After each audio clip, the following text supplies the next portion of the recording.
In this video, I'm going to show you how to overcome your catastrophic thinking habit. I'll be explaining a technique that I used successfully with hundreds of people when I worked as a cognitive behavioural psychologist. But first, I'd like to say a few words about catastrophic thinking and how it causes anxiety and stress. When you think in a catastrophic way, you imagine that the worst is going to happen. You may think that you won't pass the exam, that someone else is going to get the job, that the pain in your side is definitely cancer, your partner's had enough and is going to leave you, the bus is definitely going to be late, and the birthday cake that you've just put in the oven is never going to rise. Because you can see these worst case scenarios playing out clearly in your mind's eye, you convince yourself that what you see is real, and you believe that these awful situations are going to happen. When you believe that your catastrophic predictions are real, your brain and your body believes it too. To get you ready to face your disastrous future, cortisol, your body's stress hormone, and adrenaline, your body's fight or flight hormone, increase rapidly in your system, making your heart beat faster, your breathing speed up, your muscles tense. Your anxiety and stress levels rise sharply. You may even feel panic. You may feel that you've no control over your stress and anxiety, that it's something that just happens to you and that you have to live with it. But if you think about it, your stress and anxiety levels are being set in motion by your thinking, by your catastrophic thinking. If there was a way for you to change your thinking, then your stress and anxiety levels would change too.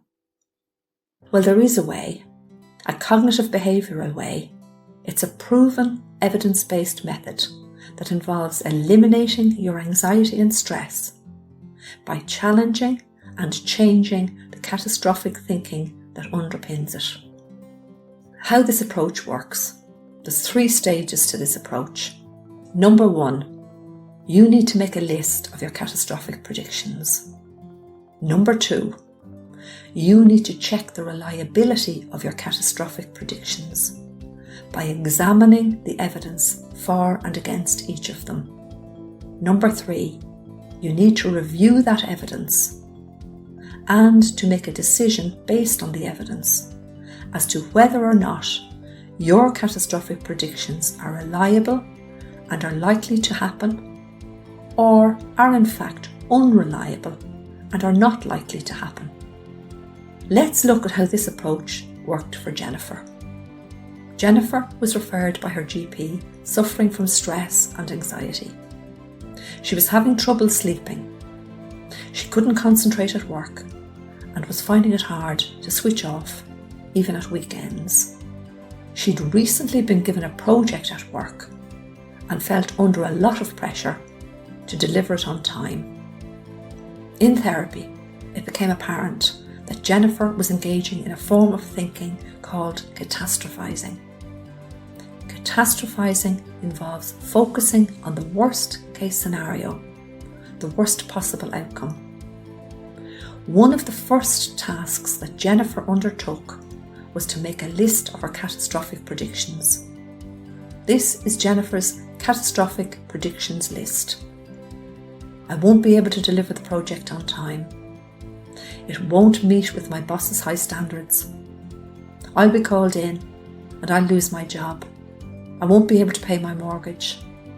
I'll lose my home.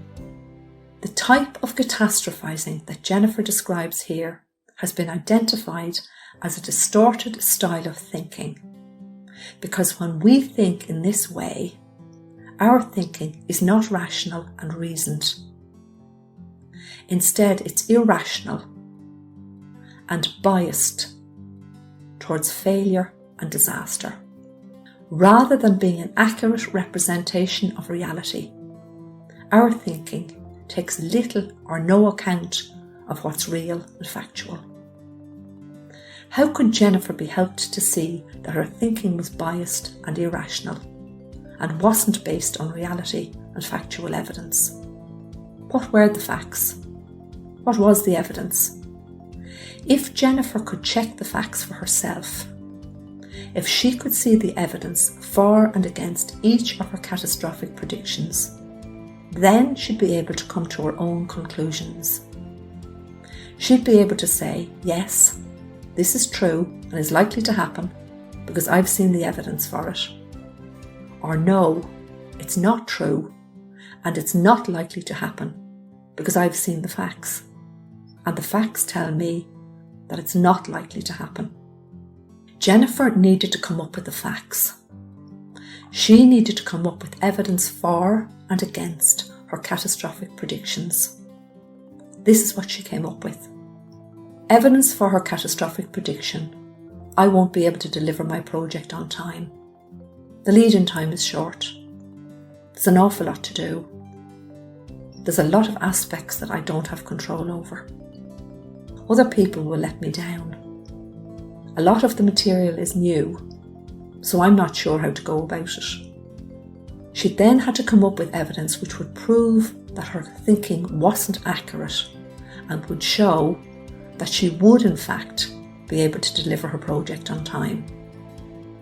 Evidence against: I've completed other projects on time, several other projects. Some of those projects were more challenging than this one. Most people didn't let me down. When some people let me down, I still found a way to get things done. I can ask for help with the new material. I know people that I can go to for help. Jennifer needed to acknowledge to herself that she was a person who was competent and capable of completing projects on time. To help her to see this more clearly, Jennifer was asked to describe the details of how she managed to get several other projects in on time. She was also asked to describe the more challenging aspects of the projects that she'd completed on time. This had the effect of reinforcing for her that she was more competent and capable than she'd been giving herself credit for. When she was sure that she'd included all of the evidence for and against, she was asked what did she think would happen with regard to getting her project finished on time. She said that she now believed, in light of the evidence, that she'd more than likely get it finished on time. This made her smile. She said she'd surprised herself that she was able to come up with evidence that went against her catastrophic belief. She hadn't thought about it before. She'd only been able to see the negative side of things. Next, Jennifer moved on to evaluating her second catastrophic prediction. Her second catastrophic prediction was: project won't meet with my boss's high standards. Evidence for: my boss is known for her very high standards. She goes through everything with a fine-tooth comb. She'll let you know if she's not happy with something. One of my colleagues got a very bad work review from her recently. He was very put out by it. Evidence against: she's been fine with my work up to now. My other projects got the okay from her. She always says if I have a problem, I should let her know. She's never given me a bad review. I always put in extra effort when I do anything for her. When she was sure that she'd included all of the evidence for and against, Jennifer was asked what did she think would happen with regard to meeting her boss's high standards. She said that she believed that she'd be okay, that she'd be able to meet her boss's high standards. Jennifer carried out the same evaluation procedure on the rest of her catastrophic predictions, and not surprisingly, she came to similar conclusions. Overall, she discovered that her worst case scenarios didn't have any basis in reality. Coming to this realization helped her to move on from the stress and anxiety that she'd been feeling. I hope by now that you get the picture of how to challenge your own catastrophic predictions. It can often be more difficult to come up with evidence that disputes your negative thoughts and beliefs than it is to come up with evidence that supports them. For this reason, it might be a good idea to enlist the help of a friend or family member when doing these exercises. They can often see things that you can't see and maybe ask questions that will help you to see a side of things that you haven't been able to see up to now. To get more objectivity into your evaluation, you might also like to try imagining that your evidence is being taken in a court of law, and like in a real court, it must meet very specific criteria. For example, your evidence must be based on facts, and statements like, "I just feel that it's going to happen," would never be admissible as evidence. Hearsay evidence wouldn't be admissible either. Just as in a real courtroom, if you were to say, "I believe I'll lose my job because Joe Bloggs down the road lost his," wouldn't be admissible in court.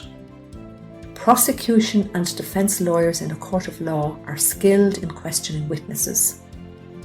It might be helpful for you to consider the sorts of questions a skilled lawyer might ask you, and when giving your answers, to ask yourself, would a lawyer for the other side accept my evidence here? Or would she raise an objection? And if an objection is raised, how would you answer it? When you have listed the evidence for both sides of the issue, it might also be helpful for you to ask yourself, what conclusion would a judge and jury in a real court of law come to based on the facts, based on the evidence before them? These approaches will help you to be more objective and to consider all of the relevant facts when evaluating your catastrophic predictions. If you do this exercise and you come to a conclusion based on facts and evidence that your worst case scenario is likely to happen, then all is not lost. Because now, instead of worrying and making yourself stressed and anxious, you'll be in the frame of mind needed to problem solve. Now you can set about figuring out exactly how you'll cope if and when the worst happens, or set about figuring out what you can do to reduce the likelihood of the worst happening. For help on how to do this, you might like to have a look at my video, How to Handle Disaster. Thank you for taking the time to watch this video. I look forward to talking to you again soon.